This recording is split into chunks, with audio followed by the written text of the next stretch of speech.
I recently heard that Steven Crowder, star of one of my favorite childhood shows, Arthur, is making videos these days on YouTube. I used to watch Arthur almost every day before school on the little TV my family had in our kitchen, and it was always good, so I'm sure this guy must be continuing to build on his early accomplishments with some great content. Oh wow, this guy makes some long videos. Okay, I thought my hour-long one about Portlandia was too much, but wow, look at these. Okay, let's choose this video here since it's only 16 minutes long. Oh look, it's a vlog style video. Let's just go for it. Let's make it look like an M. I just got back from the gym here and I'm working on my unfinished office. It's in my garage. It's going to be a study, but look, I can see the lake there. So listen, first off, I appreciate everyone who came out to the rally in Michigan. And obviously no show today. We'll be doing the VP debate. Megyn Kelly will be there for pre-gaming. I know some of you may not be fans, but considering that she hosted some debates before, I think she'll have some insight. I chose this video also because the title, When You're Feeling Hopeless, made me feel like maybe my psychological knowledge might provide me some good basis for approaching his perspective. I love a good pep talk, and I know all about hopelessness. He's talking about hopelessness with regards to the polls for the upcoming election, and the premise of this video is that we shouldn't trust the numbers with regards to the polls showing the incumbent president in the US losing in 2 weeks. And as Steven mentioned soon, other numbers we shouldn't trust are the numbers in the media about the attendance at the rally he just threw in Michigan. But first, the election. Let me offer you some personal anecdotes here, particularly as it relates to Lansing, because that's about all we have to go on. I shouldn't say all we have to go on, but the polls have been consistently unreliable. Let me start with this. Is there still a secret Trump voter, right? This is something that people talk about quite a bit. They've accounted for this secret Trump voter they didn't account for in 2016. I don't know. I think there are more. Because back in 2016, while we knew people hated Trump, you didn't get shot in the chest point blank for having a MAGA hat, right? You didn't get your businesses burned down. And I will say this, being in Michigan, I've been spending quite a bit of time here in Michigan. Again, this is anecdotal. There are a lot of people in the comments of this video who are saying that they are secret Trump voters themselves, so that supports his argument with more anecdotal evidence, but to me, that's still anecdotal evidence. You may be thinking, okay, chill out, what's therapy guy, because this is not a scientific study, it's a pep talk. And actually, we do get a scientific study later that we'll have a lot of fun examining. But you're right, I don't need to, hold him accountable for supporting every claim he makes. I know at least half a dozen businesses that are Trump voters who had signs up in 2016 who don't have them up now. And I know more people personally who had Trump signs up who don't have it up now. There was actually a beautiful barn here in rural Michigan that had a full MAGA display homage there. And now it's just painted red with an American flag. By the way, I've also noticed that it's either a Biden-Harris sign or an American flag, one or the other. And I'm sure there are exceptions. So should we trust the polls? Well, here's the most important thing.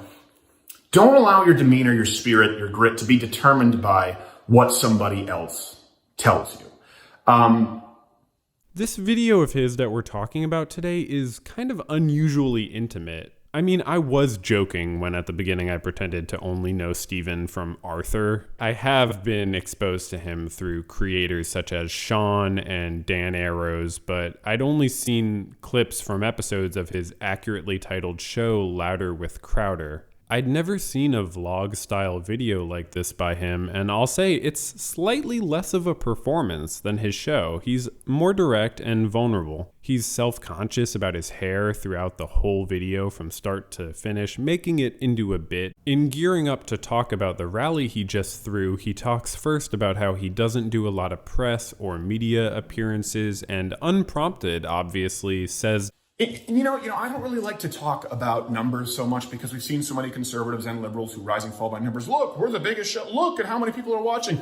Look at how great we are because of the polls, if you will. I think it's a metric that is important in that it sort of tells us how many lives we're affecting. But we could very easily make that the only metric and start affecting lives less. And let me explain what I mean.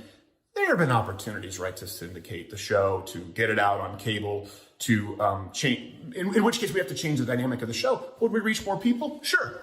Would we be able to make the same show? No, not at all.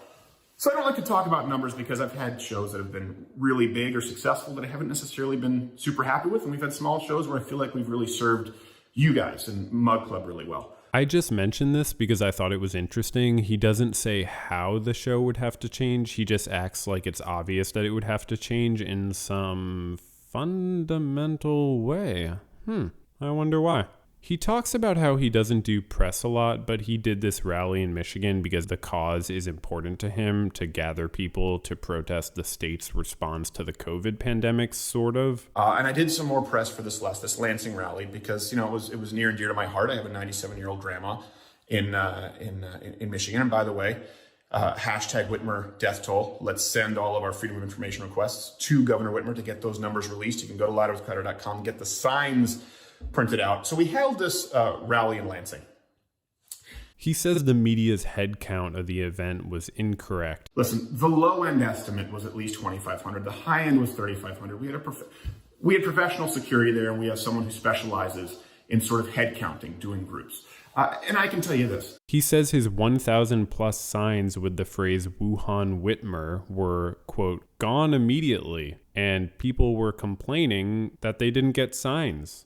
How strange that he puts all of the blame of the COVID death toll on the governor of Michigan, don't you think? But yet also blames the city in China where the pandemic likely originated, as if that city is culpable. So his blame is assigned to a monster target of both the governor of Michigan and the city in China where the pandemic originated, but gosh forbid he blames the executive branch of the federal government. But I think we're getting ahead of ourselves. He talks about how little power the White House has later. Let's make a very important point first about the rally. The event he threw was rallying people against Governor Whitmer, which is worth noting because 3 days after Stephen put this video out, court records in Michigan were unsealed, charging a group of extremist men with devising and very much starting to act on a plot to kidnap Governor Whitmer. These people viewed Governor Whitmer, coincidentally, as the exact kind of enemy that Stephen portrayed and portrays her as. Stephen was on that bus of ideology that these men had to be infiltrated by federal informants to get yanked off of, and I'm not going to say he was and is driving the bus, but he's certainly in a leadership role with the spreading of these messages over such a large platform. The rally he's making this video right after was less than a week before these charges were unsealed, i.e. was happening at basically the same time as the plot of these extremists to kidnap a sitting governor because they disagreed with her policies. Stephen in this video blames the media for misrepresenting the event he threw to, quote, demoralize people about the movement against the governor. So when you're feeling hopeless about numbers, just remember you can't trust anyone. And also, don't get me wrong, I really agree with his point that we shouldn't trust the polls, and I agree with his message of vote and mobilize people to vote. Really, I do, but note what he adds after this very good advice. This is what I think is most important. Regardless of the polls going into the election, you need to vote. You need to mobilize people to vote in person, preferably, so you know it counts and it doesn't get tossed in a ditch somewhere. So unfortunately, at this time, any good advice he has seems to be always laced with a kind of cynicism, which also conveniently happens to give support to his belief in his movement. Stephen is very happy with how Trump has been, in his words, frankly, the only president that I've seen who has been effectively waging a war against biased media, which I think is long overdue. And I don't think that any other president would have done that at this time. You let me know. I was a Ted Cruz supporter in the primary. He's been on the show. He's a friend of the show. I like him too. I don't think that anyone out there would have been waging a war and shining a light on the biased media as they do now. This seems to be a priority of Stephen's, and note his use of the word effectively. Without Trump's war against the media, you can only imagine how wrong the numbers in the media would be. Because the way things are is bad, but also has been fixed. He makes an odd point about how life goes on after the election in a way that feels like he's subtly comforting himself that he himself will still have a job in an audience. It doesn't matter if Donald Trump is president or Joe Biden is president. Now, it matters obviously for the sake of the country, but I'm talking about our job. Our job is still to point out corruption and to point out double standards and to laugh at them.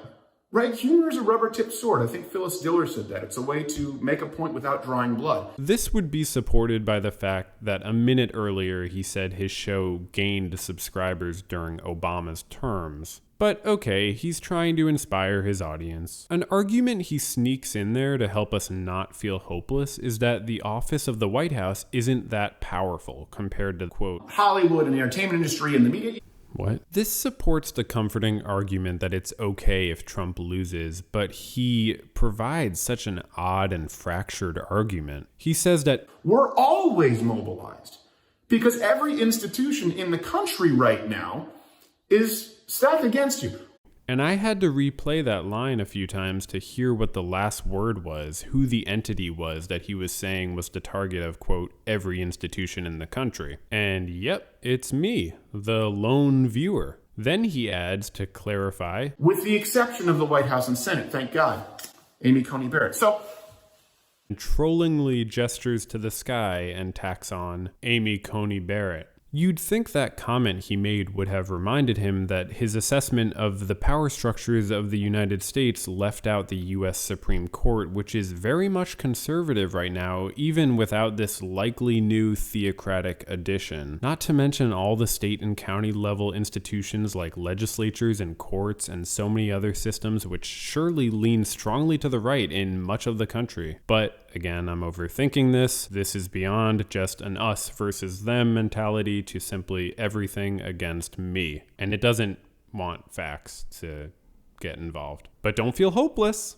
Also, can someone please explain to me how Steven considers Trump's war against the media to have been, as he put it, effective, and yet I'm still here, according to him, being victimized and lied to by the media? At one point near the end of the video, there's an interesting moment where Steven changes the subject, somewhat notably. As Woody Allen said, we have a general problem with authority. And guess what? The authority isn't only the White House. So I want you to keep that in mind. And something else, by the way, I saw, I don't know if I can bring this up, maybe I can toss an overlay in, a recent abstract, pretty extensive study on masks, and this will get fact-checked, in Scientific Reports. So it was a published study. And if you guys can read this, I'll put the link down below. It seems like it says throughout the entire study that N95 masks obviously are effective at reducing droplets and aerosols. But homemade cloth masks actually increase the aerosol droplets several fold in coughing, in talking. And masks, cotton masks, not N95 masks, do more harm than good. Well, he put the link in the description, so I gave it a read, and you may be surprised to learn it's actually not that simple. I want to get this right out of the way. The study has a sample size of 10 people. 10, okay? If you don't read a lot of studies, I understand. It's probably not something everybody has to do, but 10 people is a very small study. These studies still matter and should be carried out, but you always have to take their findings with a grain of salt. Nonetheless, the study didn't find what Steven's saying it found. So let's look at it. As the authors put it, the results strongly corroborate the efficacy of medical grade masks and highlight the importance of regular washing of homemade masks. Does that sound like masks, cotton masks, not N95 masks, do more harm than good? Homemade cloth masks are absolutely less effective, there's no doubt, and the study adds later that the viral particles shed off the fibers of the fabric, which may lead to them being in the air, saying, although no direct measurements of virus emission or infectivity were performed here, the results raised a possibility that shed fiber particulates from contaminated cotton masks might serve as sources of aerosolized fomites. This is important and worth knowing, and the study definitely has important messages to share. It's just not as simple as Stephen put it. He just finished throwing a rally where he was gathering people to protest the death toll of COVID, but he can't help himself fighting this little battle in his video, arguing that cloth masks do more harm than good. And he uses a study so small that it's transparent that he just has his conclusion before he reads the study. By the way, did I mention this is a study of 10 people? This is a study so small that it notes that one of the guys specifically was being a big cougher. Or to put it another way, the coughing super emitter. It was one of the important findings of the study. They don't understand why this one person was shedding so many viral particles compared to the others, and only when coughing, not when chewing or breathing. But again, Stephen doesn't critique the small sample size. As we see, he critiques the conclusion. And then at the end says, well, though we do think that masks can be effective. So every single paragraph I read shows that actually the homemade cotton masks are doing more harm than good. But the conclusion doesn't seem to match the results of the study. So that masks, cotton masks, not N95 masks, do more harm than good. And then in conclusion, but they're still probably a good idea. So scientists out there, let me know. I'm just a big old dummy, I'm sure, reading this, because us peasants shouldn't be allowed to read these studies. As for everyone else, listen.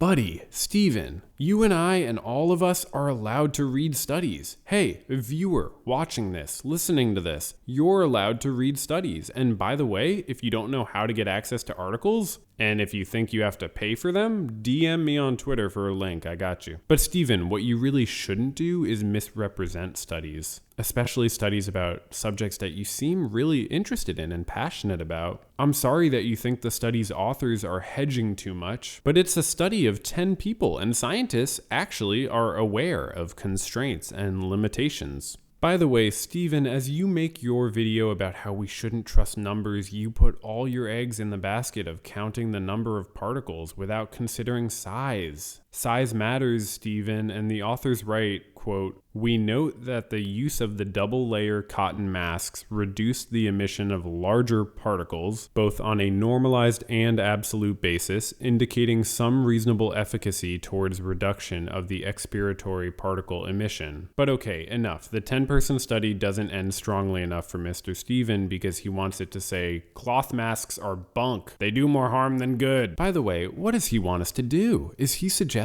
any way that we can all get better access to surgical masks and KN95 or N95 masks? No, he isn't. The authors of this article, unlike Stephen, have maturely developed senses of ethical responsibility and understand that cloth masks, alas, aren't bunk and don't do more harm than good. At least this study does not prove that they do. So the article instead concludes, our results highlight the importance of regular changing of disposable masks and washing of homemade masks, and suggests that special care must be taken when removing and cleaning the masks. Honestly, reading through this article to fact-check Stephen despite his request to not be fact-checked. Again, I'm not a scientist here. I don't want YouTube to fact-check this and take it down like they did when we were actually recommending masks if you were sick. Remember that in Mug Club Quarantine Month? Was a good reminder to wash my mask because I don't have a surgical mask or a KN95 mask, Stephen, so I'm doing my best. And I would have appreciated you reminding me to wash my mask, but no, I had to read the article to get that reminder, which was the main conclusion of the article. Leave it to an Arthur megastar to bring up an article because it supports his view, not mention it's a study of only 10 people, take issue with its conclusions, and then say, I'm not a scientist, and ironically imply that us low people can't understand science, which is all to say he dissolves his referencing of this study into this nothingness where only the Crowder ideology remains to fill the void. But don't feel hopeless. Go to louderwithcrowder.com and you can submit a Freedom of Information Act request for the number of deaths in Michigan that he's 100% blaming on both the governor and a city in China. So don't be hopeless. You can also buy a mug. Beyond the fact that he's ratcheting up hatred against a human being, the Governor Whitmer, who receives regular death threats and was having kidnapping plots hatched against her at time of Stephen filming this, beyond all that, it's almost sad to see his obsession with numbers taking all these twists and turns in a video that both hinges on the insignificance of the election numbers as well as on the significance of all kinds of other numbers that he feels like support his perspective on the world. Fittingly, his video ends with him saying, I'm looking forward to seeing you. And maybe I should just get a buzz cut. Aw, Steven, you look fine. It's all the things that you share with us from your mind that seem to be full of worms. But don't worry, I don't feel hopeless because your audience, like scientific studies and like all things in nature, has limits, Steven.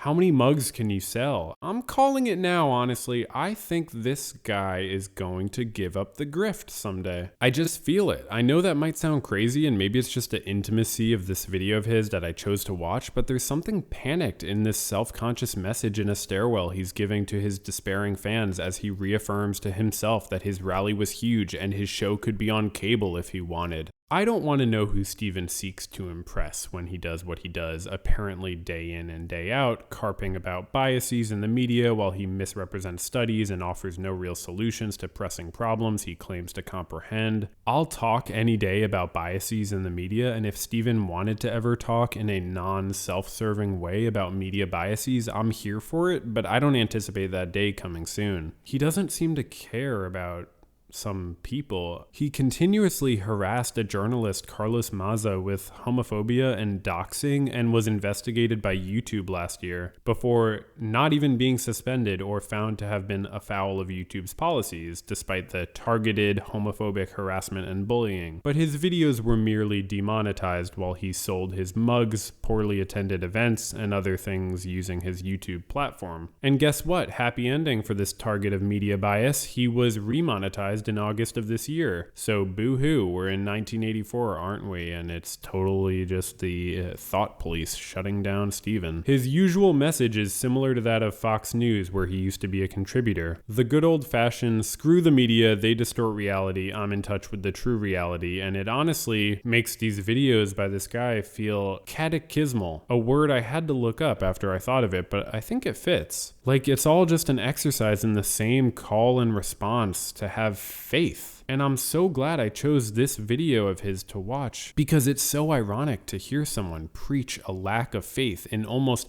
every institution and every system in our country and in our world, and to wrap this message in one of hopefulness. It's not clear if he's wrapping his cynicism in hopefulness or his hopefulness in cynicism. Is it a contradiction that matters? I don't know.